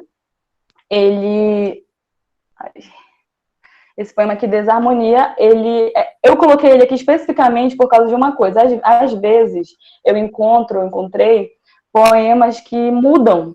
Esse, por exemplo, vai aparecer em Reencontro apenas, muitos anos depois, com outro título. Alguns versos mudam, a forma do poema mesmo. Então, a gente, pensando lá na disciplina que a gente fez com o professor Alisson, de processos de criação, é até um jeito, né, de a gente entender um pouquinho o processo, porque a gente vai vendo as diferentes versões do poema. E foi por isso que eu quis colocar ele aqui. O primeiro poema que eu escolhi para a gente ler e pensar um pouco tudo aquilo que a gente falou, né, do culto erotizado, chama Eu. E ela diz assim: a exaltação universal trago-a quente e vermelha em cada gota de meu sangue. No meu cérebro passam numa rapidez inquietante de navalhas, ferindo os pensamentos que nem todos podem pensar. A ressurreição da claridade delirante de todos os dias de sol corre em algemas gritantes pelos meus gestos expressivos. Meus nervos, cobras vibrantes, enroscam-se pela árvore branca e sonora de meu corpo jovem e deixam restos de sensações fortes na selva emocional de minha alma. Eu tenho uma sensibilidade de punhal, e nos meus poemas dança, em alegorias bizarras e movimentos novos, toda a instintiva e incontida volúpia universal. Então, quando a gente pensa naquela imagem lá, que eu fiz questão de voltar em determinado ponto da palestra, dos 3 círculos lá, né? De pensar o corpo erotizado ligado ao cosmo, ligado ao outro, ligado a si mesmo. Esse poema, ele exemplifica muito como é forte a ligação desse eu lírico com o cosmo, com o universo. Por exemplo, os primeiros versos do poema: a exaltação universal trago-a quente e vermelha em cada gota do meu sangue, né? Então, não há essa separação, essa cisão platônica de corpo e alma, ou corpo e mente, ou pensando lá no Le Breton, corpo e o cosmo, corpo e o outro. Aqui fica muito claro que esse eu lírico se entende como pertencente. Eu preciso tomar cuidado com as palavras aqui, porque inicialmente eu pensava como uma identificação, né? Mas aí a gente reflete um pouco mais, conversa sobre isso e pode pensar que se funde mesmo, é uma fusão do eu lírico, da corporeidade do eu lírico, do que ele sente, do que ele pensa, seus processos psíquicos, o seu corpo, né? Tudo isso que forma a corporeidade humana com a exaltação universal, com o cosmo. Aqui, por exemplo, no trecho em que ela diz: meus nervos, cobras vibrantes, enroscam-se pela árvore branca e sonora de meu corpo jovem e deixam restos de sensações fortes na selva emocional da minha alma. É interessante, né, que ela fala: o meu corpo jovem, que é uma árvore, né, que ela diz ser uma árvore branca, e os nervos são cobras vibrantes, essa identificação, né, essa fusão ao cosmo, à natureza, e que refletem, que deixam sensações fortes na selva emocional da alma, né? Então, a gente, tudo aquilo que a gente falou reflete aqui agora, esse corpo erotizado que religa, né? Pensando na citação da Lou Salomé lá, que religa e que funde todas essas coisas, todas essas questões. E eu gosto ainda de ela dizer a selva emocional, né? Selva, essa palavra que já remete perigo, né? Ou algo nesse sentido. Esse poema aqui, Minha Lenda, é o primeiro poema do livro, e ele também vamos ler primeiro, depois eu comento, né? Ele diz assim: a sombra de um igapó, escuro e parado, branca como as areias e as espumas, e mais triste que um gesto de adeus, com a forma de uma vitória régia imensa, desmaiada de indiferença, eu floresci. Tupã, uma noite, olhou-me com os olhos de luar e se enamorou de mim. E numa fala que lembrava a suavidade do riso das águas correndo sobre as pedras, disse: és triste e bela, e por isso terás a glória suprema, que é maior que o triunfal poema que canta o Irapuru em voz tão clara. Toma a pedra Muiraquitã, desce ao fundo dos rios, vai ser Iara. Depois, numa hora de encantamento e beleza, com os cabelos enfeitados de aguapés e no corpo o fascínio dos mistérios, prendi a alma ingênua de um marujo incauto. E o deus lendário da Amazônia, sentindo o amor palpitar no meu canto, voltou a me falar. Nesse dia, os seus olhos tinham lampejos de sol e a voz o ressoar da pororoca. Não mereces mais a glória de ser Iara. Não ficarás aqui nem um dia sequer. Vais receber o teu castigo, e transformou-me em mulher. Estou batendo palmas com a minha alma agora também, porque ela já abre ritmos com esse poema que destrói todo o meu coração, né? E aí a gente pode pensar aqui aquilo que eu falava, né? Eu quis colocar primeiro o eu e depois Minha Lenda, que primeiro a gente pensa o eu lírico, né? Ela fala sobre como ela se relaciona, ela se funde, ela se confunde ao cosmo. E aqui a gente, apesar de ser o primeiro poema do livro, eu quis deixar para depois, Porque para ver primeiro o eu lírico, porque eu falo muito sobre a autoconsciência, a força dessa mulher, e agora a gente pode pensar um pouco da relação dela com o Marujo, que é onde efetivamente acontece o ato erótico, que é onde o erotismo mesmo brilha, né, no poema, no processo poético do livro. Então, aqui ela fala, por exemplo, é por causa dele que ela recebe o castigo de ser mulher, né? A gente precisa partir do fim, eu acho. Vai receber o teu castigo e transformou-me em mulher. Segundo o professor Marcos Federico, em A Sensibilidade dos Punhais, esse poema marca o despertar sexual mesmo, o despertar sexual do eu lírico. E aí, pensando nisso, é que a gente começa a pensar a relação desse eu lírico que se confunde, que se funde ao cosmo com o outro, com o corpo do outro, nessa relação de erotismo com o Marujo, né? E pelo qual ela recebeu o castigo de ser mulher. Aqui, deixa eu ver. Outro ponto que a gente pode pensar, olha só, quando ela fala, toma a pedra Muiraquitã, desce ao fundo dos rios, a gente não tem como não pensar aqui numa sacralização, né? Num panteísmo, numa espiritualização de todo esse ambiente, de toda essa relação, de como ela se compreende como corpo, como mulher, e o outro, porque, segundo Mircea Eliade vai dizer em O Sagrado e o Profano que, para o homem religioso, todo o cosmo é passível de sacralidade, bem como as atividades fisiológicas, como comer, transar, ter relações e tudo isso, dormir, viver, como ele vai se relacionar com o meio, etc. Então é o que acontece aqui, né? Sinestesicamente, esse lugar é o lugar de contato com Tupã, com Deus, né? E que ela se entende como Iara também, né? Uma figura aí, sacralizada, espiritualizada. Então a gente consegue pensar toda essa corporeidade dentro de tudo aquilo que a gente falou, sabe? Ligada a essas questões do sagrado e, olha só, os cabelos enfeitados de aguapés e no corpo o fascínio dos mistérios. Prendia a alma ingênua de um marujo incauto. Ela prendeu a alma do marujo, né? Importante frisar, prende a alma do marujo, nessa hora de encantamento e beleza em que ela tem o cabelo enfeitado pelos aguapés, né? Dentro de tudo aquilo que a gente falava lá no outro poema também.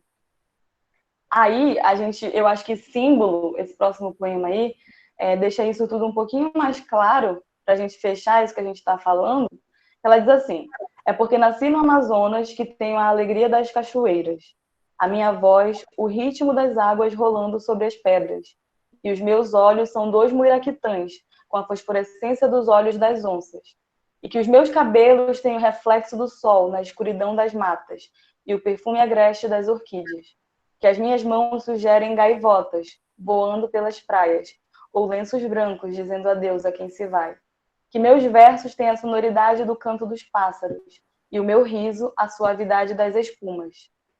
E é porque eu sou um poema humano, escrito com a água dos rios e o sumo dos frutos silvestres, que a tua sensibilidade de homem do sul, acostumado a lutar com o oceano, encontrou em mim um motivo novo, uma festa inédita, na luminosidade da tua vida. E aqui a gente vê essa sinestesia da qual eu falava muito forte, né? Porque a minha voz, né, elementos auditivos, tem o ritmo das águas rolando sobre as pedras, os meus cabelos, que também é um elemento, não deixa de ser um elemento tátil, né? Tem o reflexo do sol na escuridão das matas, olfativos, porque ela possui o perfume agreste das orquídeas, e tudo isso, é por causa de tudo isso que ela é um motivo novo para esse homem do sul. É por causa dessa identificação, dessa fusão que ela tem com o meio, com o cosmo, que ele nunca vai esquecê-la. O último poema do livro, ela termina dizendo: vai sempre te acompanhar um perfume sutil de violeta branca, né? Então, nessa relação do Marujo, eu poderia ter colocado trechos aqui para deixar isso um pouco mais claro, mas aí realmente ia ficar muito demorado e eu queria ler os poemas integralmente, né? Mas aí, quando a gente vai pensar a relação desse eu lírico com o Marujo, tem um ponto na análise do professor Marcos Frederico, que eu acho muito interessante, que ele diz que o livro todo é permeado por uma estrutura de trocas.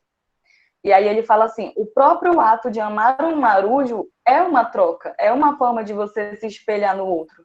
Porque, como a gente falava lá do erotismo do Bataille, ela tem consciência dos interditos, das interdições, e aí, por isso, ela vê no marujo, nessa relação profana, nessa relação erótica com ele, ela se realiza, né?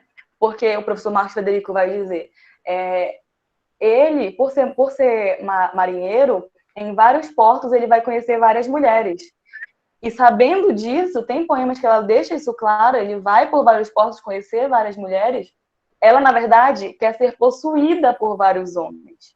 Então, ela vive, né? Ela consegue aí suspender os interditos através da relação erótica com ele, através da relação dos corpos, né? Dessa relação desse corpo erotizado, pensando que ele, de novo, sempre relembrando aqueles 3 círculos lá do Le Breton e do Bataille, o corpo erotizado que rompe com essa cisão.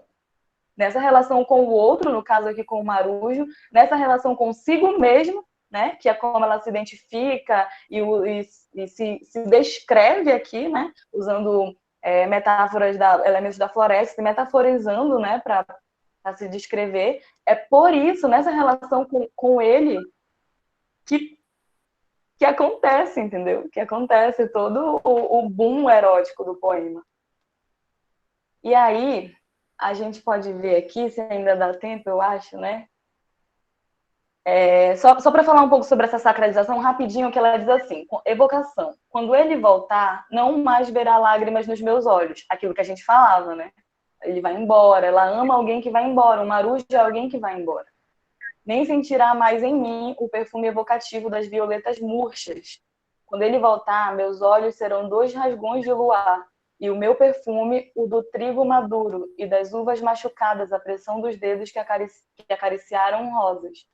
E assim, quando ele me olhar, a luz dos meus olhos cerrará os seus olhos claros e tristonhos, e, aspirando o meu perfume, terá a ilusão de um vinho captoso que se bebe pelos sonhos. E ao beijar a minha boca, sentirá que ela se aqueceu, e compreenderá de alma embevecida que eu sou o pão eucarístico da vida que Deus lhe deu.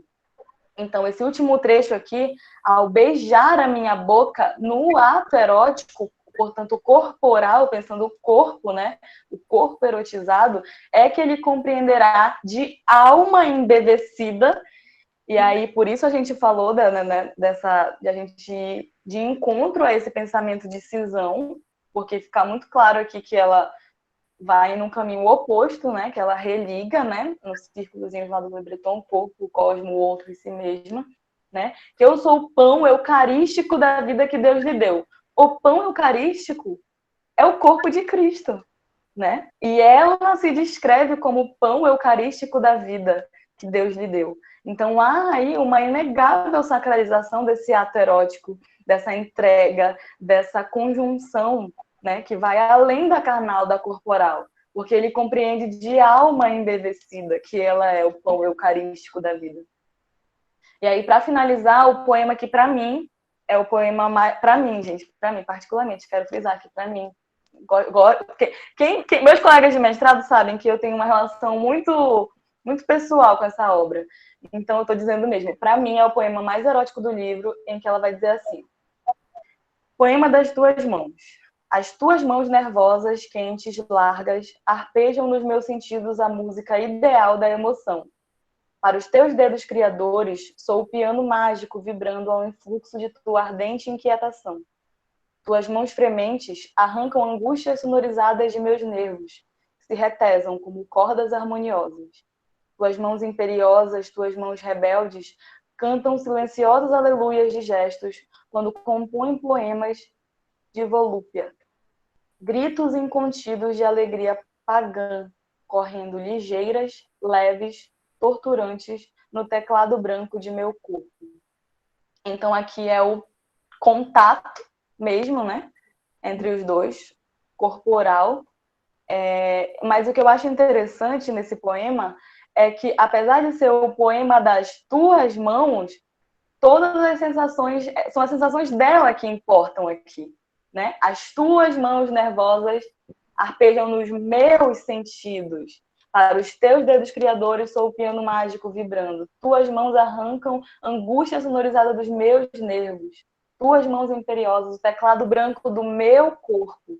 Então, é como se ele fosse escrevendo ela, né? Como se ela fosse se realizando, chegando ao seu ápice, ao que ela quer ser, através das mãos dele. E aí, aquilo que a gente falava sobre entrega voluntária, entrega consciente, porque dentro desse processo tá tudo isso. Ela tem consciência do interdito, tem consciência das suas impossibilidades. E é por isso, então, que ela, nesse sentido, ela utiliza essa relação do ato erótico com o marujo como ferramenta para ser o que ela quer ser, para se realizar da forma como ela acha que ela precisa, que ela sente que ela precisa e que ela não pode, sozinha, sem ele, né? Eu acho que, não sei se não ficou claro alguma coisa, acho que vocês podem perguntar aí, né? Aí a gente fecha, né, Simone, falando um pouco sobre isso, só para retomar tudinho um pouco, sobre como a gente pensou essa separação platônica, que aí a Simone pode falar um pouco em Drummond, só para fechar. A gente vê mais presente em Drummond do que em Violeta, né? Essa separação. Ele deixa bem claro esse confronto, esse conflito entre a essência dele, entre o eu dele, né? E o corpo, aquele poluidor, aquele que busca incansavelmente pelo ápice, pelo gozo, né? E a entrega voluntária e consciente que a gente vê em ambos, tanto em Violeta quanto em Drummond, a gente vê que eles são conscientes em aspectos diferentes, claro, né? Nesse caso do Drummond e da Violeta, né? Mas eles são conscientes. Os processos psíquicos e as angústias do ato erótico, a gente vê que há uma angústia no Drummond,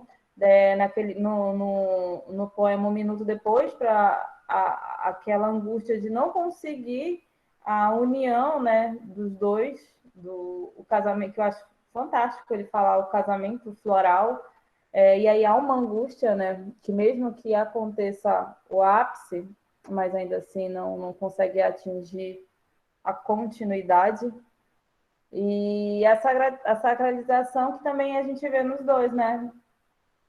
Né? O abraço divinizante da matéria, morrer de santo orgasmo, né? O pão eucarístico da vida em Violeta.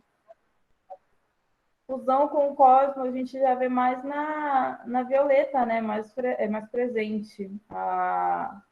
Ela associar, fazer essa junção como um elemento só, né? Como se ela partilhasse, como se ela fosse a natureza. Será que dá tempo de falar do processo? Eu acho que aí, né? Eu acho que aí a gente só mostra as fotos, né? Fala rapidamente, Simone, sobre como foi tudo. Meninas, oi. A gente já passou do tempo, mas vocês podem falar rapidamente, porque eu acho que é interessante fazer esse diálogo, né? Então, mais uns minutinhos para vocês falarem rapidamente, aí a gente faz as perguntas e a finalização, tá bom? Tá bem. Ok. Então, a gente fez um experimento coreográfico, baseado, na verdade, inspirado, né, na análise dos poemas, e aí a gente buscou essa figura feminina e a figura masculina, e eu fiz um convite a um bailarino profissional que é amigo meu de longa data, e a gente fez lá no Casarão de Ideia, também convidei um amigo que é fotógrafo para fazer esse registro, e aí vocês veem nessa foto que é um registro do registro. A Carla estava lá, e aí ela, como já teve um contato com a dança, ela conseguiu direcionar a gente por outro caminho, né? Porque quem tem a percepção, as percepções são diferentes de quem está lá no experimento, quem está no processo, e quem está fora, são visões diferentes, né? E aí a Carla também, a gente conversou com ele sobre o que a gente queria, sobre algumas interpretações do poema, e isso parte tudo de um contato, improvisação que aconteceu entre eu e ele. A priori, como a gente fazia tempo que não se via, a gente começou esse processo sem música, né, para ver a pulsação do outro, conhecer a energia, as possibilidades, os limites do corpo do outro. E isso também foi registrado. A gente não fez o vídeo. Aliás, tem um vídeo desse experimento das fotos, né, desses registros. Aconteceu lá no Casarão de Ideias, a gente conversou com o professor João, ele liberou o casarão, e aí a gente traz para... Dá para passar o vídeo já? Aí a gente... Rapidinho, né? Dois minutos. Das fotos que foram o resultado. Pode passar, sim. É 2 minutinhos, professora, só 2 minutinhos. O microfone do outro. Calma.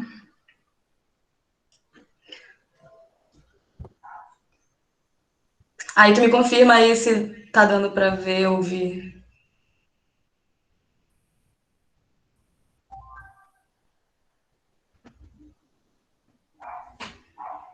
Assim, tá.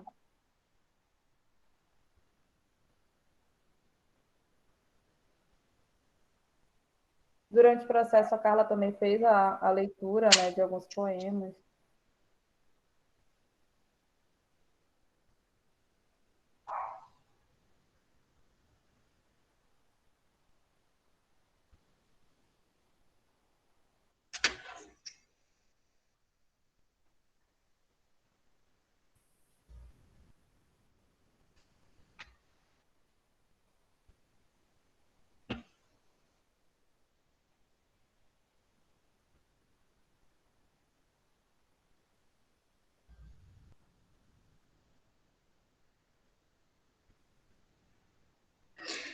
E aí tava no slide, né? Puderam ver também algumas fotos melhor no slide.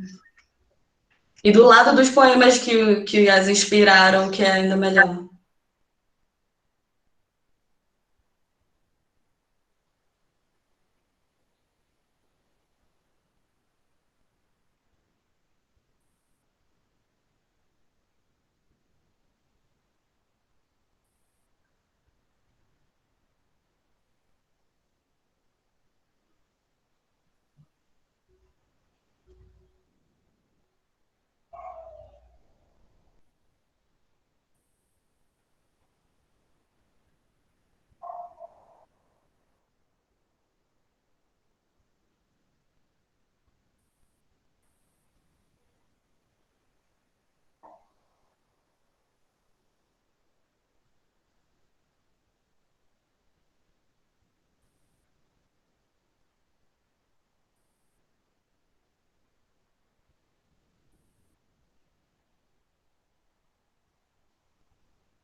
É isso.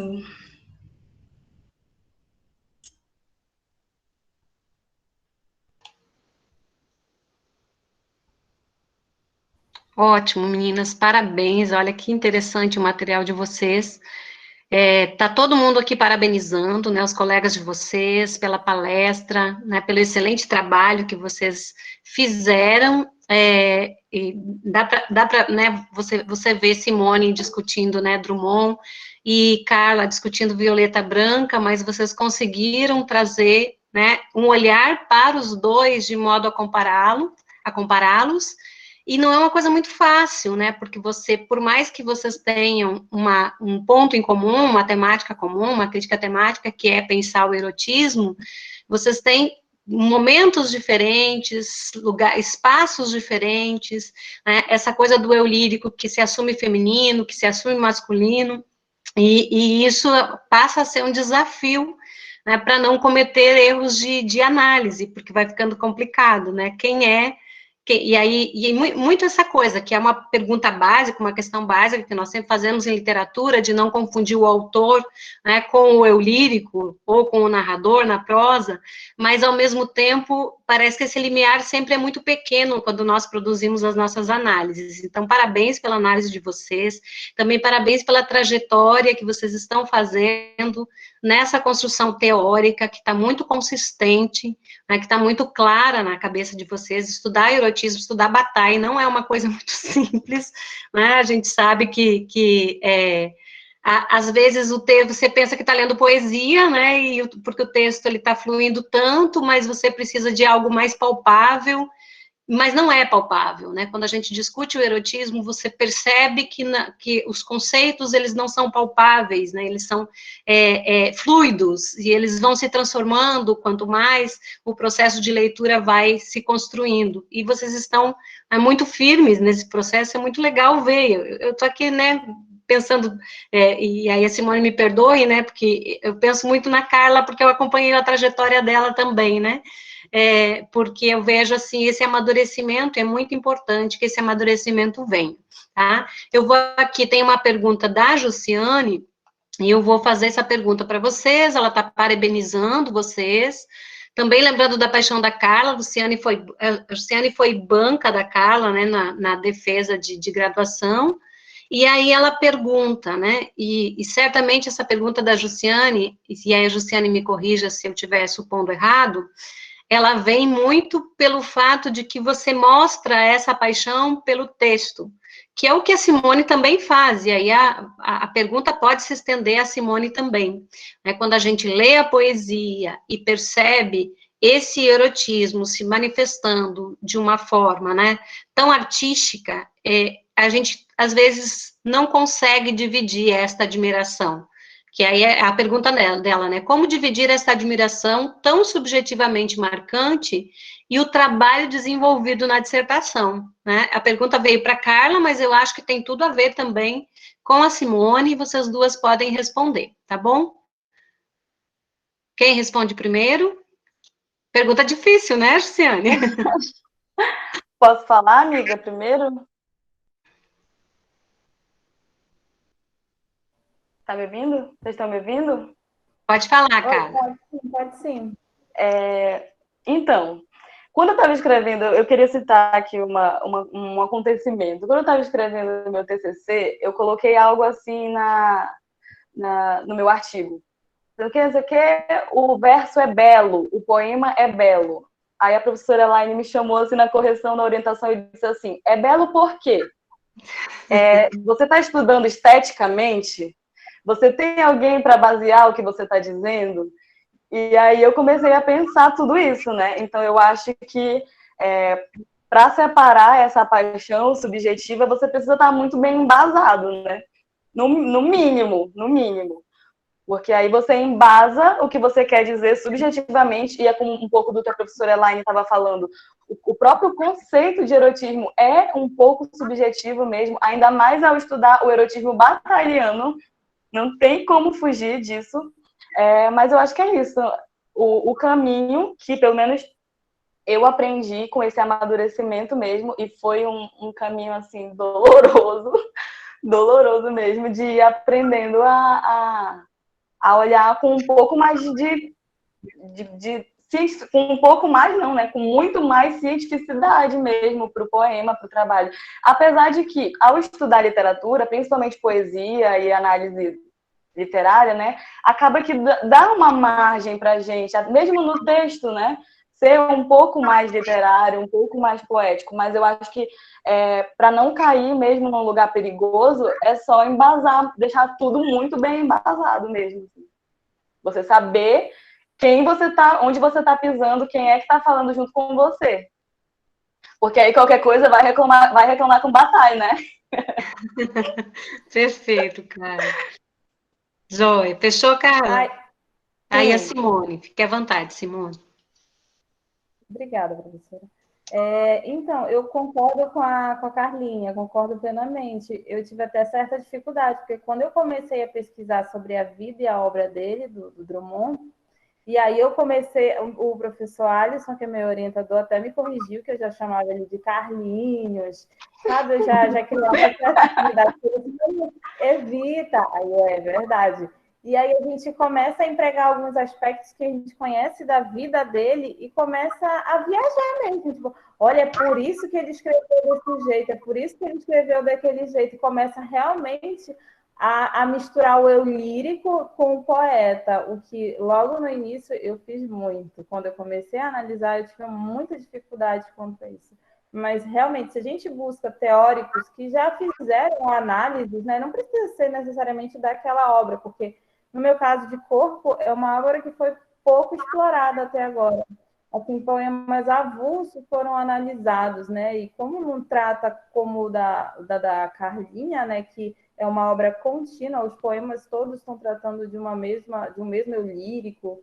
Enfim, o Drummond são aspectos diferentes, a gente vê discussões em corpo diferente. E aí, se a gente não tiver realmente com teóricos fortes e que já estudaram a poesia desse autor em específico para fundamentar a nossa ideia, a gente vai cair na ideia que ela realmente falou de é lindo, é bonito, e a gente sabe que é, né? Mas a gente tem que ter cuidado com as interpretações e a análise, né? Perfeito, Simone. Eu lembrei de um texto de uma antropóloga que se chama Trabalho de Campo e Subjetividade, né? Quem é da antropologia está sempre muito presente nessas discussões, porque faz etnografia, e aí precisa, né, no momento que está no trabalho de campo, com as pessoas que vão ser aquelas que vão conversar e dialogar para construir uma pesquisa. Então, o pessoal da antropologia discute muito essa noção de subjetividade. E engraçado que nós, na literatura, eu acho que não discutimos tanto. Sim, estabelecemos discussões, mas elas não são tão profundas, e eu acho que é interessante até a gente começar a pensar sobre isso, como nós trabalhamos essas nossas subjetividades na relação, né, com os escritores que nós estudamos, né? Até porque, não sei se já aconteceu com vocês, mas às vezes a gente ama o texto do escritor e conhece pessoalmente, a gente diz, nossa, alguma coisa aconteceu. Então, que já é uma outra questão, porque a gente está envolvido com o texto, e não com necessariamente com o autor, é com a construção que se foi dando. Por outro lado, né, e aí eu faço uma pergunta, porque o pessoal, né, não sei se vocês vão fazendo perguntas, eu vou vendo aqui, mas eu fiz algumas anotações, assim, que eu achei interessante, porque na primeira poesia que a Simone mostrou, a gente vê a escrita do Drummond, que é uma escrita, assim, com deleite, né, tanto que ele usa que o corpo é o senhor do meu eu, nessa concepção platônica, né, mas parece que é muito fácil na poesia dele dizer e sucumbir ao desejo. Por outro lado, e aí a própria Carla comentou, na poesia da Violeta Branca, eu tenho a noção de inquietação, né? E aí eu anotei algumas expressões, é uma selva emocional, né? Porque é uma selva emocional porque não é naturalizada, né? E aí tem também uma outra questão que ela diz, é uma alegria pagã, né, porque parece que essa marca do pagã tem uma intensidade de se desvincular, se desvincular daquilo que é cristão e pecaminoso, e com todas as noções, né, do cristianismo. Então, nesse ponto, o que vocês têm para me dizer dessas diferenças, né, dessa noção que eu estou trazendo aqui, não como uma estudiosa dos dois, mas trazendo como uma observação, uma sensação que eu tive, que o Drummond parece que sucumbe ao desejo e que a Violeta Branca, ela vai construindo no seu eu lírico uma noção de que ela vai vagarosamente chegando a esse processo de sucumbir ao desejo. E aí, o que vocês me dizem? É realmente isso, é justamente isso, professora. No Drummond, ele sucumbe ao desejo da carne. O corpo é o dono dele, ele não tem controle sobre o corpo. Para mim é como se fossem, que eu não consigo desassociar mente e corpo, né? E para mim é como se fossem duas pessoas em duelo, que na verdade é o corpo e a essência, né? E aí ele sucumbe aos desejos da carne, né? Aos desejos de modo geral. Não tem para onde correr. Será que não é mais fácil? E aí vamos confundir pensar em autoria feminina e autoria masculina, não mais pensando no eu lírico, né? Vamos pensar em autoria feminina, parece que é mais fácil, né? Se Sim. colocar dessa forma. Sim. Carla. A senhora vai falar, professora? Não, Desculpa, pode falar. Estou jogando para vocês mesmo.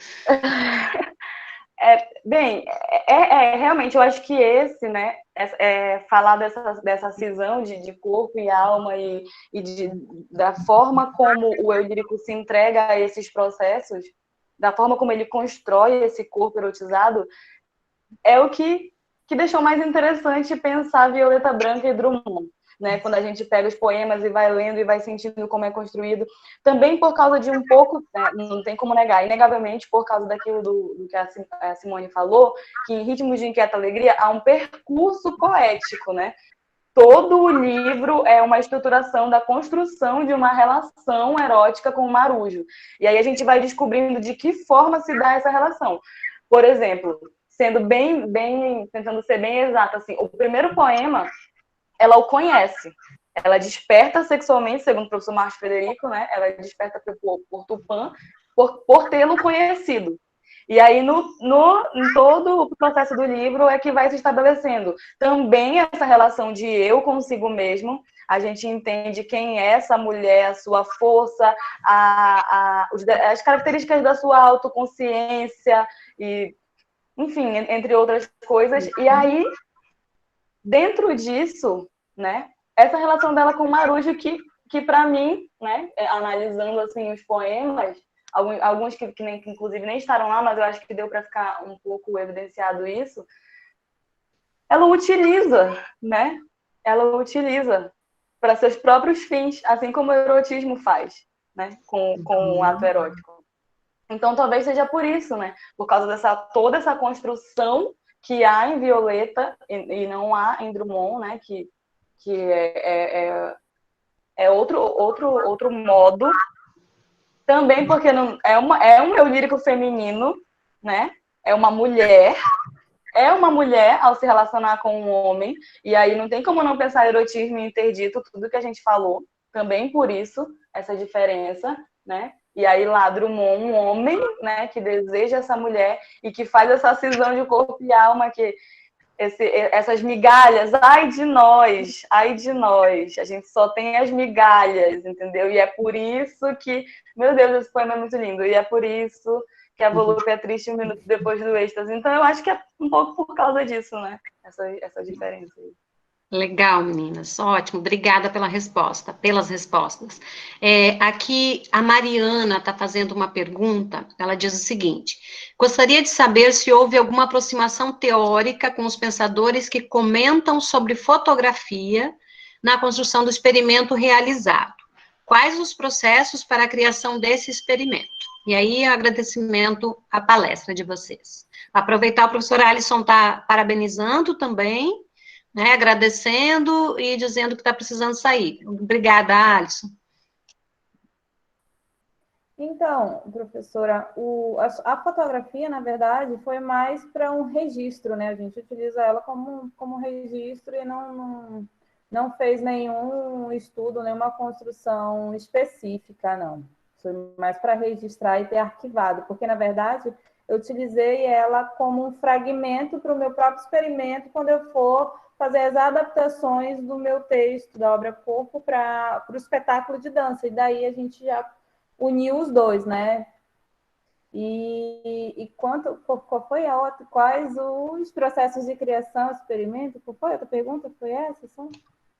Isso, ela perguntou se vocês usaram teoricamente, e o segundo, os processos de criação para o experimento. Então, a gente utiliza o contato improvisação, né? Que é um trabalho que é muito explorado na dança, né? Principalmente na dança contemporânea. Então, a gente parte desse contato improvisação, que a gente utiliza estímulos sensoriais, que no caso foram as músicas, né? E o próprio poema, né? A gente utilizou como imagem. A leitura do poema, né? Isso, que foi feita durante o processo de experimentação.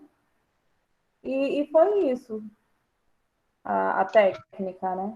Legal, aproveito e sugiro, né, vocês devem escrever um artigo, né, sobre sobre essa palestra, a partir dessa palestra de hoje, eu acho que vale muito a pena, né, vocês sentarem e produzir, já pensaram tanto, e, inclusive, o experimento. Eu acho que é interessante esse processo de pensar em uma outra linguagem, né, essa noção do erotismo, numa outra linguagem, num processo de recriação. Né. Eu acho que isso, inclusive, pode fazer parte do artigo de vocês, seria muito bacana lê-lo posteriormente. Tá bom? Então, eu acho que é isso. Temos mais perguntas, gente? Mariana, podemos fechar aqui. Quero agradecer as duas, né? Agradecer o PGLA pelo convite para essa mediação. Vocês ainda gostariam de falar alguma coisa? Acho que agradecer, né, Simone? Eu queria agradecer, eu queria pedir licença, inclusive, aqui, para agradecer primeiramente a minha colega de palestra, Simone, por toda a parceria. Foram muitas, muitas horas mesmo de dedicação a essa palestra, a todo esse pensamento. E o interessante é que foi muitas horas de dedicação juntas, né? Juntas mesmo, assim, na medida do possível, chamada de vídeo, né? Concerto a quatro mãos, né? Mas eu quero agradecer primeiro a ela por toda a paciência comigo, porque não é fácil, né, amiga? A gente sabe. Agradecer ao PPGLA também pela oportunidade aqui, pela professora Elaine por ter aceito o convite, de estar aqui mediando essa palestra. E eu tenho que agradecer a professora Elaine por tudo, porque, né, me orientou lá no TCC, lá no comecinho da minha pesquisa. Meu TCC foi o botão ali, a semente dessa flor, que eu espero que ainda dê muitos frutos, né? Muitos mesmo, porque, enfim, por tudo que eu já disse aqui. E é isso, eu acho. Agradecer a todo mundo que veio aqui, que tirou um tempo para assistir, para nos ouvir, para perguntar, parabenizar. Obrigada, gente. E também ao professor Alisson, né, que foi por causa de uma disciplina dele, da professora Ivani, que eles ministraram no curso, lá no mestrado. Verdade, Simone. Surgiu a ideia da gente criar um artigo e realizar um experimento, né? Foi a partir dessa disciplina que a gente sugeriu essa relação, conversou, né? Muito bem. E muito legal também, né, esse momento, aí a Luciane está aí, o pessoal do PGLA, porque muitas vezes a gente não dá espaços, não vai criando espaços para mostrar novas pesquisas, além daquela que a gente está pensando para dissertação. Então, é uma forma de vocês pensarem em uma outra pesquisa, que está emendado com aquilo que vocês já estão pesquisando, mas também é um movimento importante para produzir mais. Eu acho que isso é muito bacana e os colegas ouvirem essa produção. Estamos em quarentena, num momento complicado, mas, ao mesmo tempo, né, estamos estudando, batalhando, pensando, refletindo, e acho que a literatura tem sempre esse papel, né, de nos ajudar a pensar mais o mundo, as coisas, o nosso universo, as nossas subjetividades, e vocês nos ajudaram muito com isso hoje. Muito obrigada, tá? Estamos batalhando, né? Exatamente. Ai, ai. Então, deixa eu ver se tem mais alguma coisa. Mais parabenizações, tá? Por nada, Luciane, obrigada também, tá? Mariana, não sei se você quer fechar ou podemos fechar aqui. A gente fica com vontade de bater palma, né? Mas aí não tem como. Ai, ai.